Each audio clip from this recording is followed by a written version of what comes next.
I want to talk a little bit about scale. The idea of scale shouldn't be too foreign to us. We've seen scales before, like if you were trying to build a house, you don't want the map or the plan of the house to be the same size as the house you're building. So scale makes a lot of sense. In fact, it's actually a practical application of using ratios. That's really all it is, right? So you don't want your house plan to be at a scale of 1:1. It would be impractical to do that. So let's have a look at how we use this and how we determine scale factors and all that sort of stuff. Okay, so here's my first sort of thing. Here I've got a red triangle and I actually want to apply a scale factor of 2. So how do I go about that? Well, first thing I'm going to do is I'm going to pick a point away from my drawing. I'm going to just call that Q just because I can. I'm then going to, with a very straight line, I'm going to draw in some lines. Now they're a bit thinner than normal, but that's okay. They'll tell us where we want to go. And I'm going to measure a distance that is twice as long as I have, well, hang on, let me just point it out. The line that I've drawn, if you were to measure from this distance to this distance, it would be exactly the same when I measure again here. So I have 2 lots of this distance. So if I do that again let me just move my little ruler out of the way. If I do that again in this direction, I go, oh, thicker line, I wanted the thinner line. If I measure out in this direction, twice as far, there we go. Again, so this distance here is the same as this distance here. I actually have now found where the edge of my new triangle would be that I'm trying to make bigger. That would be that side. It is analogous to this side right here that I just drew in. Okay, so now how do I find that last side, that last point on my triangle? Well, it's the same idea. I'm going to use a straight line. That was a bit silly of me. I'm going to come through that point. I'm going to give myself way more room than I think I need. I'm then going to grab my ruler that I have, and I'm actually going to measure how long that distance is to the point on my little ruler here. And if I zoom in, you can see that it's about 7.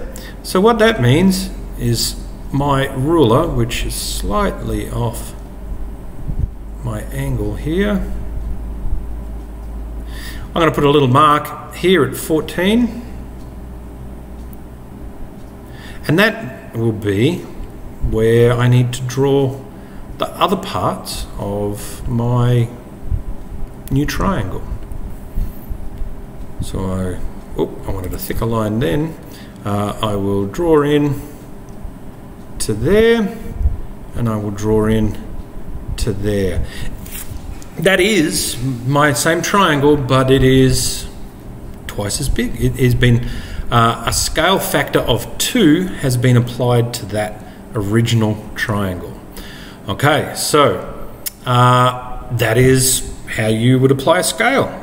Okay, let's have a look at a different kind of scale, a smaller one. Let's have a look what we would do if we have to apply a scale of a number less than 1. All right, so I might maybe use a different color than the red to draw these lines in. Once again, I'm going to draw in a point. I might just call that one O. Doesn't really matter what that point's called. This time, however, I'm just going to draw a straight line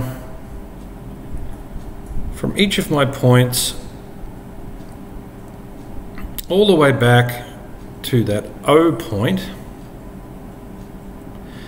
and I want to find half of this distance here. So I can tell that this is like 4 boxes long. I can go, well, there's 1, 2, 3, 4 boxes wide, that kind of is.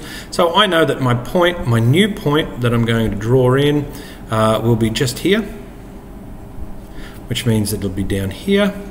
This other one though, I'm going to actually need my ruler for, so I'm going to put that on my point, and I'm going to measure exactly how long that is. So that's 10.5, which means I'm going to need about 5.25. Might need to zoom in for that, just because that's a bit hard to get exactly, and I probably won't get it exact. About there, 5.25. All right, I'll zoom back out. I'll get rid of this ruler, and I will draw in my new scaled down version of my triangle. And there it would be. And I have applied a scale factor of 1/2 to that. Now, so as you can already see, scale factors are pretty useful things. We can make a copy of something exactly, but either smaller or bigger. So the way that we then calculate this mathematically, like we drew it, but here is the way that you do it, you calculate it. So we have our scale factor, that's what we're trying to find. It is your image length. Now the image length is the thing that you are drawing, the new thing, the copy of the thing. And the object length, which is the original thing that you're starting with.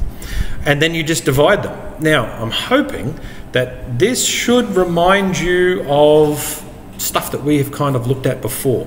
Do you remember that when we were talking about direct proportion, and we were talking about the constant of proportionality, we said that y was equal to kx. Well, this is the same equation, right? Except what we're doing is we're saying, okay, well, this is our independent, the x is our independent, right? And our y is our dependent, and k is our constant of proportionality, right? So we want to get that by itself just on this side of the equation, right? So let me undo all these other things I've drawn, and let's see about what we would need to do. Well, we divide both sides by x, and we would have that y over x is equal to k, which is this little formula. Our image length, or our dependent, the thing that depends, right, is on top. Our independent is on the bottom, and k is just our scale factor, or our constant of proportionality. It's the same thing, it really is. Okay, so if we get a number for a scale factor that is larger than 1, well, what we have is an enlargement. We've enlarged our original, our object. If we have a scale factor that is less than 1, we call that a dilation. We've dilated it, we've made it smaller. If we have a scale factor of exactly 1, well, we've actually got a congruent figure. It'll be identical. That's what congruent means. Right, so that is all of the important parts to do with scale.